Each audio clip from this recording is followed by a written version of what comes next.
Hello guys, magandang hapon sa inyong lahat. So ngayon, nandito na naman kami sa aming garden. Ito ang aming ampalaya. Yan. Ayan yung mga nagtatrabaho. Ayan si Nuno. Ito si Sanduko, ang may-ari ng garden. Oh, ito. No, gapang na siya. So ngayon guys, nakikita nyo. Yung lambat ngayon dito na sa patag. Hindi na sa dagat.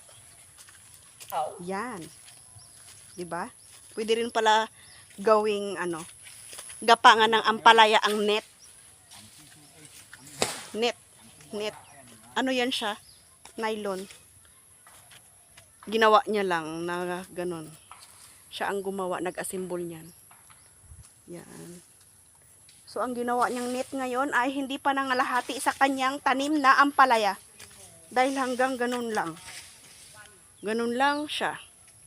So, ang ampalaya niya guys, hanggang doon pa. Hanggang doon pa ang palaya niya. Doon pa.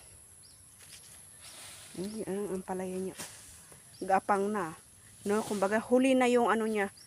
Paggawa ng gapangan niya. Gumagapang na siya dyan sa lupa. Dapat yan is nakaakyat na. Ayan. Ayan.